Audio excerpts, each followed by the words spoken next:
Uno, dos, tres, probando. Alright, anywho. So I must confess.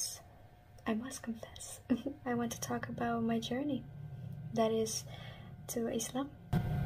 প্রকৃতপক্ষেই এটা খুব সুন্দর এক জার্নি, কারণ কখনোই আমি এটা প্রত্যাশা করিনি। কিন্তু জানেন, আল্লাহ সুবহানাহু তাআলা আমার জন্য এটাই বাছাই করে রেখেছিলেন। এটা আমার কাছে এসেছিল খুবই অপ্রত্যাশিত সময়ে। জানেন, আসলেই আসলেই আসলেই এখানে আমি একটা কোটেশন তুলে ধরতে পারি। এটা আমি পেয়েছিলাম 1960s একটা ফিল্মে, যা আমি একদা দেখেছিলাম। এখানে একটা ডায়ালগ ছিল, Everything ends and begins at the right time into place. সব কিছুরই শেষ এবং শুরু হয় সঠিক সময়ে, সঠিক স্থানে। তো আমার মনে হয় এটা ছিল সত্যিই খুবই সুন্দর একটা কথা। তাই এই কথাটা আমি কখনোই ভুলিনি। আমার ইসলাম গ্রহণের পেছনে অনেক ফানি স্টোরি আছে, সে বিষয়ে আজ আমি কথা বলবো না। কিন্তু আমার ইসলামের জার্নি ছিল বেশ অপ্রত্যাশিত, অথচ খুবই সুন্দর। এটা ছিল এমন কিছু যা আমার মনে হয় সবসময় আমার জন্য অপেক্ষা করেছিল। আমি যখন খুব দুঃখী থাকি, তখন আমি মনে করি যে আমি কিভাবে মুসলিম হয়েছিলাম। এটা এমন কিছু যা আমাকে শক্তিশালী করে। প্রকৃতপক্ষে এটা আমার মধ্যে তৈরি করে আরও বেশি শক্তিশালী বিশ্বাস। আসলে আমি মুসলিম হয়েছি ফিলিস্তিনের মানুষদেরকে দেখে। জানেন, এই মানুষগুলোই আমাকে স্বাধীন করেছে।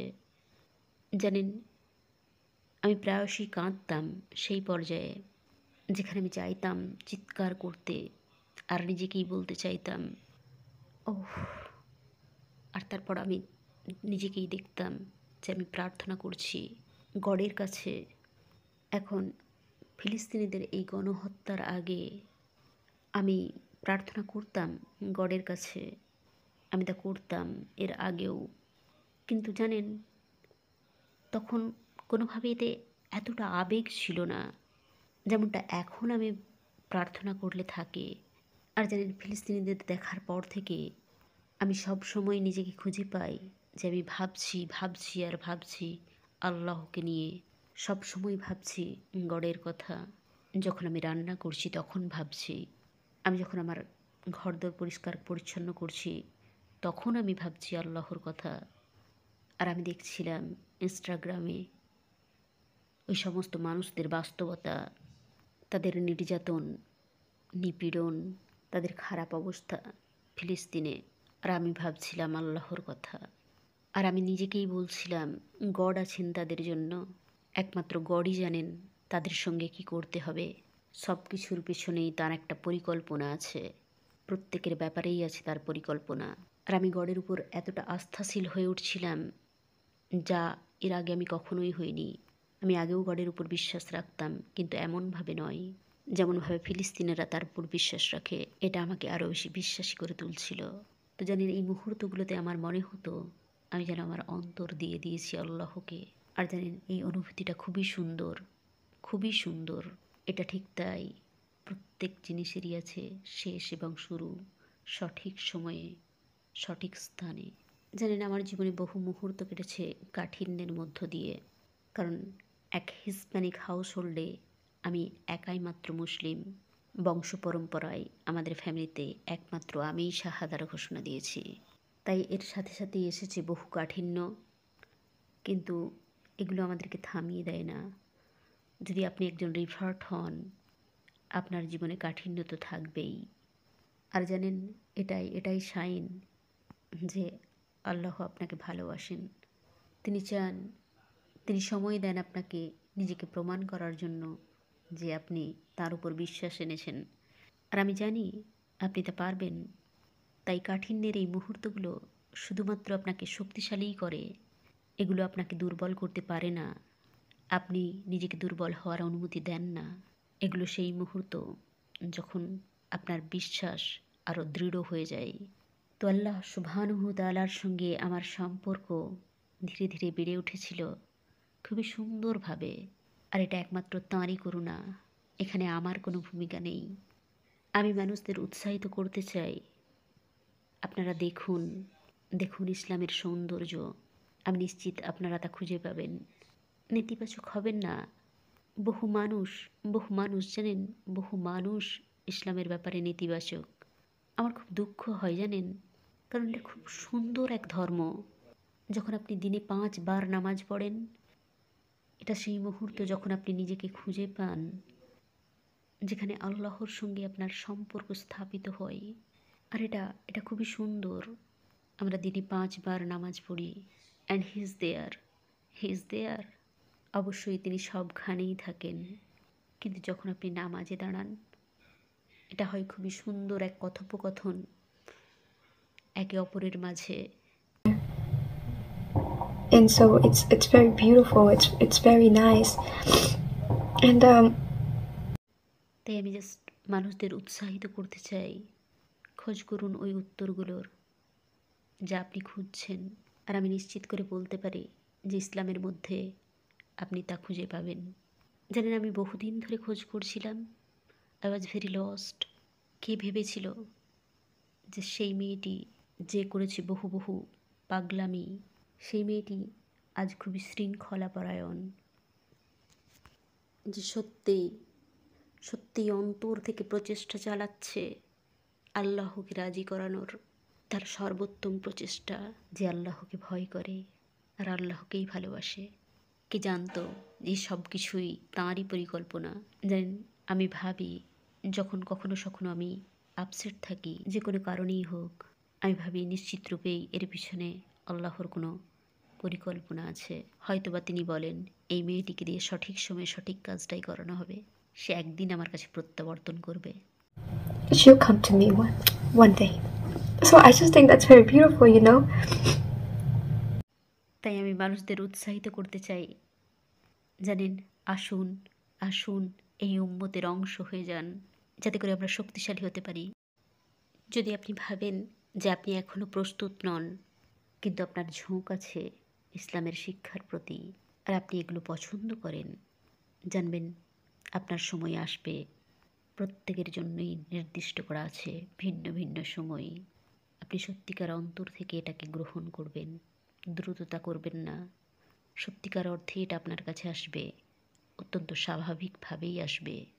কারণ অবশ্যই এটা এমন বিষয় একমাত্র তখনই ঘটবে যখন আল্লাহ চাইবেন, আল্লাহ সুবহানাহু তাআলা চাইবেন। তাই দুশ্চিন্তা করবেন না। জানেন, একবার আমাকে একজন বলেছিল যে তোমাকে তো আরব মনে হচ্ছে। আর আমি তাকে বলেছিলাম ইসলাম মোটেও সীমাবদ্ধ নয়। ইসলাম শুধুমাত্র আরবদের জন্য আসেনি, এটা এসেছে মানবতার জন্য, এটা সমস্ত বিশ্বের মানুষের জন্য। ইসলাম এমন এক ধর্ম যা সত্য। এটা শুধুমাত্র আরবরা অনুসরণ করে না, এটা সত্য ধর্ম, মানবতার ধর্ম। এটা যে কেউ অনুসরণ করতে পারে। এখানে কোনোভাবেই বিবেচনার যোগ্য নয় যে আমি কোথা থেকে।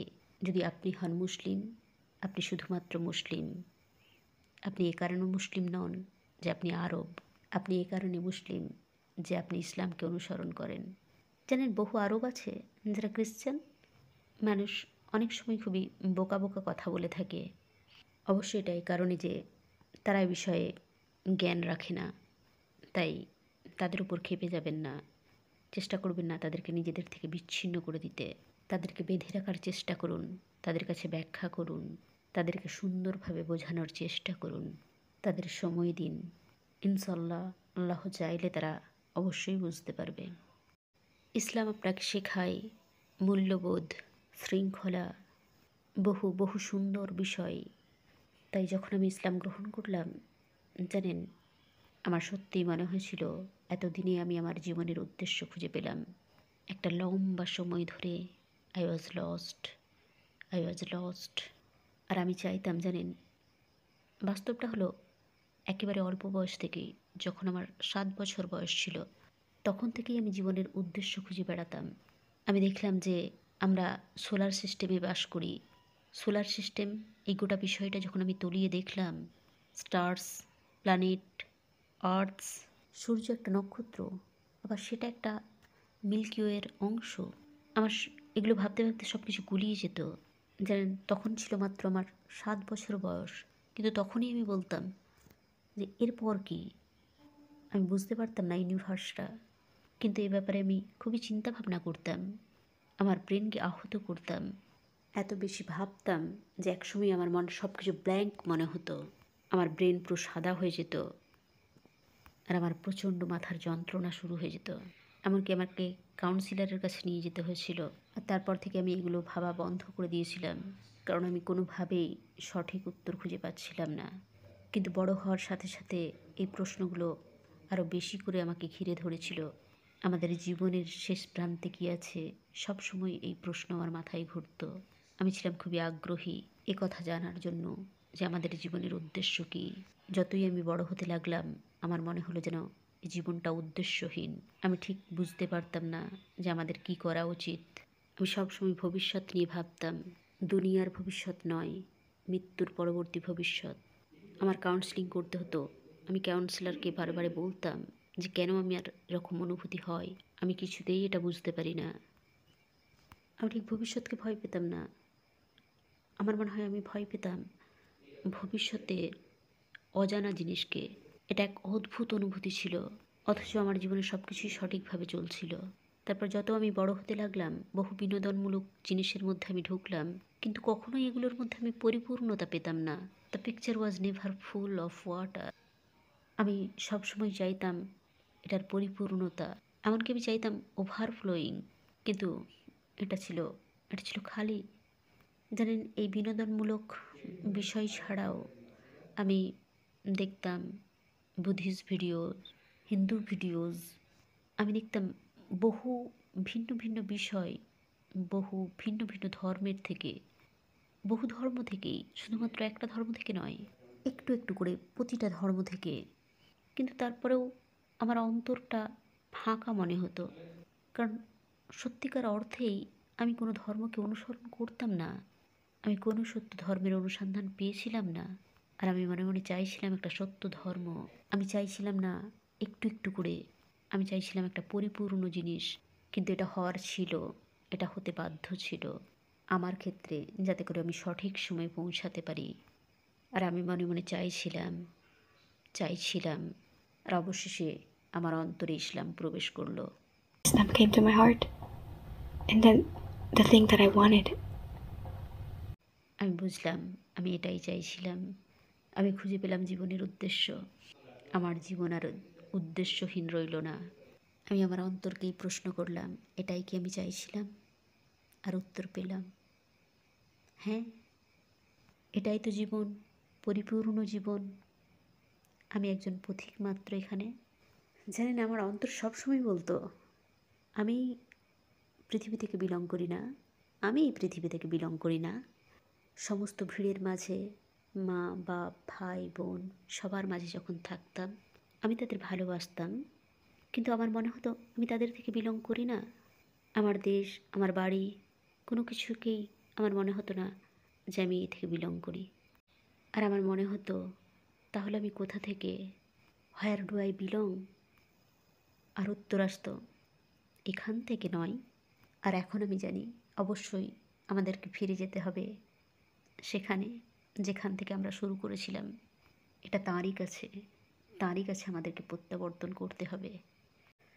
তো জানেন, এটা এটা খুবই সুন্দর বিষয়। এখন আমি সত্যি অনুভব করতে পারি, আমার লক্ষ্য শুধুমাত্র প্রত্যাবর্তন করা তাঁরই কাছে, শুধুমাত্র তাঁরই কাছে। আমি জানি না অবশেষে আমি ঠিক কোথায় যাব, আমার শেষটা কী হবে, কিন্তু আমি জাস্ট প্রচেষ্টা করি, আমার উত্তম প্রচেষ্টা, অ্যান্ড ইনশাল্লাহ আই উইল মিট হিম।